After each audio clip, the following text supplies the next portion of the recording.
गणपतये नमः। ॐ गुरुभ्यो नमः। ॐ सरस्वत्यै नमः।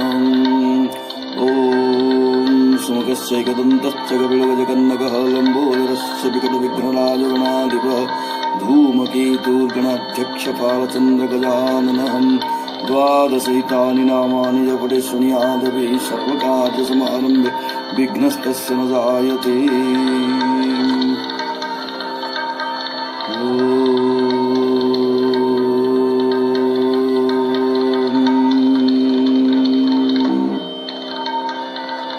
Early morning talk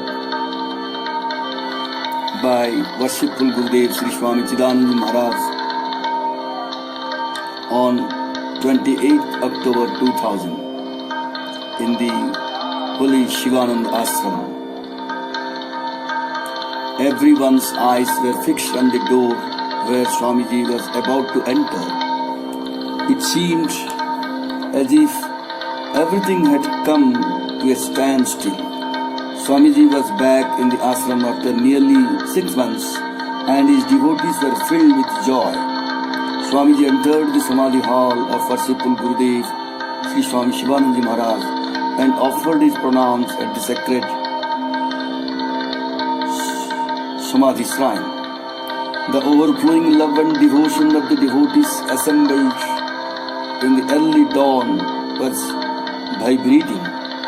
Each morning they meditate with closed eyes, but today their eyes are wide open and fixed on the object of their adoration. Swamiji took his seat and broke the silence with his divine words of wisdom.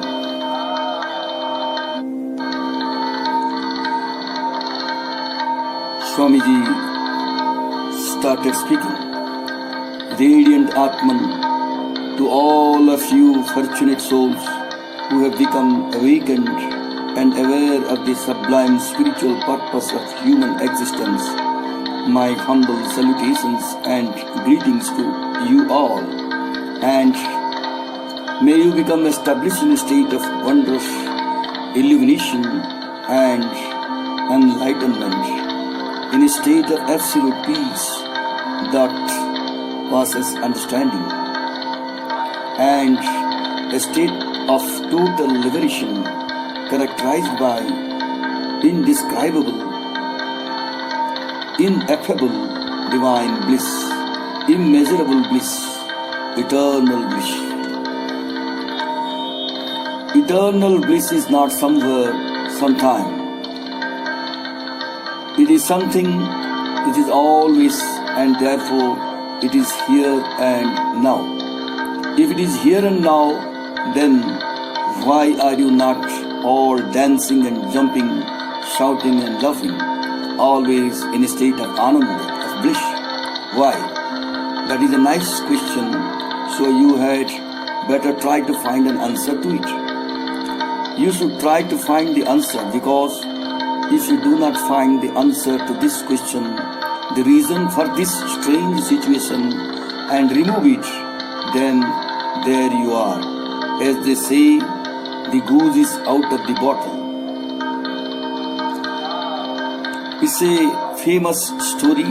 A Zen master gave a disciple a problem to solve. This disciple was a very thoughtful fellow, and the Zen master said to him, suppose a father and a mother goose had a large brood, and among that brood one little gosling was always mischievous, never owing, always wanting to go on its own. So, Mummy and Daddy used to say, no, it's not proper. We have lived much longer than you. We know the world, where you should go and where you should not go. So follow us. The gosling would reply, all right, quack, quack.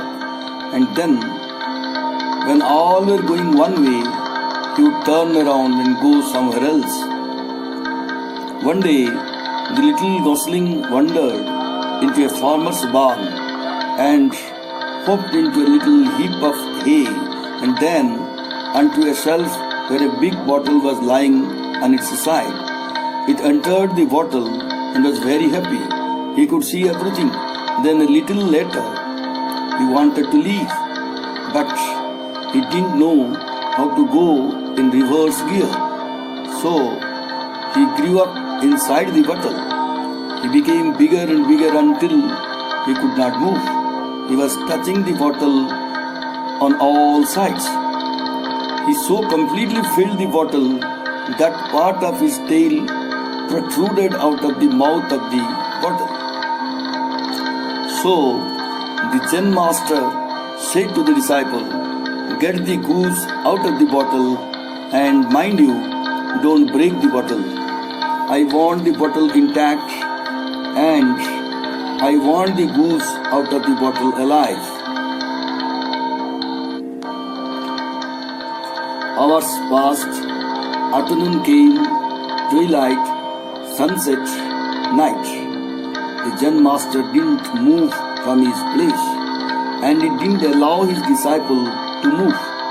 Midnight, 1 o'clock, 2 o'clock, 3 o'clock. The disciple became desperate. He started to perspire, but the Zen master repeated, "Get the goose out of the bottle and don't break the bottle." Finally, when the disciple was at wit's end, his heart beginning to palpitate, he was becoming restless, almost in a state of collapse. Then the Zen master clapped his hands. "Oh, the goose is out! The goose is out!" The bottle disappeared and the goose disappeared. What was happening there? What was the agony of the disciple? He was complicating the situation by trying to follow logic, rationality. The goose should be alive. The bottle should be intact. How is it possible? He went at it again and again, trying to rack his brain. Logically, it is not possible. It doesn't stand to reason. How can you rise through reason into an experience of something that is in a realm beyond the reach of the mind and intellect? Yato vacho nivartante aprapya manasa saha. Whence all speech along with the mind turns back, not reaching it. Human thought cannot fathom it because it was when the mind was not, when humanity was not, the world, stars and universes were not, when creation was not. How can that dimension be comprehended by this little thing, the human mind, that came much later, like some tiny leaf at the end of a twig, at the end of a branch, wanting to know its roots? It can know about other leaves and perhaps about flowers and fruits, but it cannot know the trunk or its roots. The disciple was trying to essay that which is not possible with his finite instrument. This instrument, which is the channel for all knowledge, becomes itself the obstacle when it is knowledge of the transcendental absolute which is wanted. So, logically, rationally, it's not possible. It doesn't stand to reason. Either the goose will die or the bottle will have to be broken, and both alternatives are not allowed. Then, how can you take it out?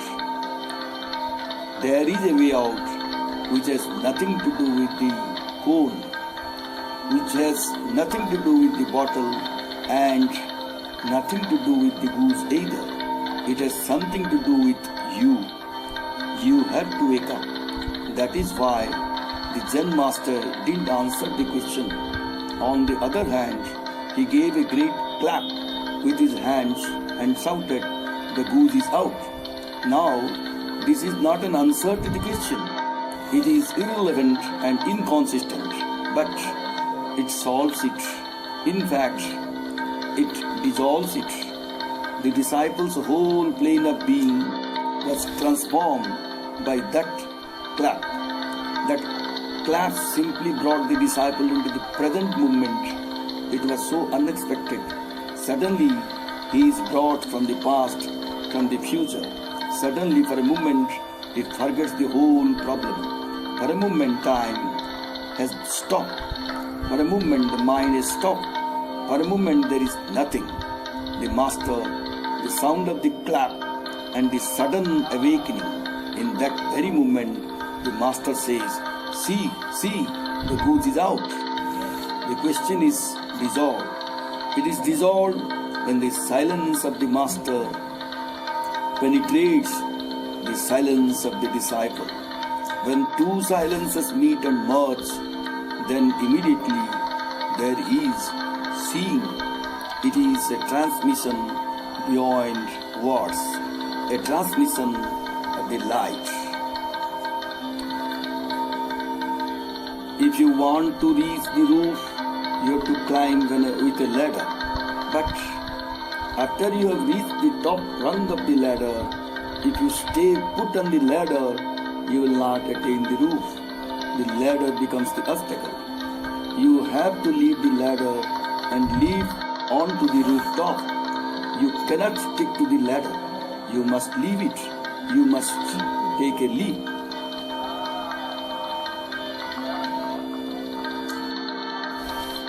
That is how our Holy Master explained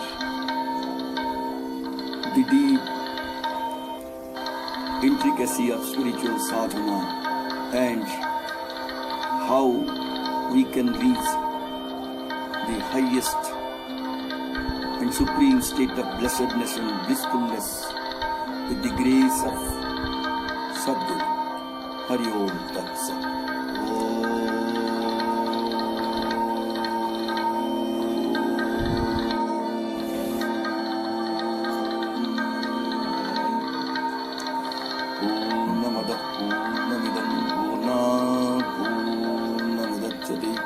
पूर्णस्य पूर्णमादाय पूर्णमेवावशिष्यते।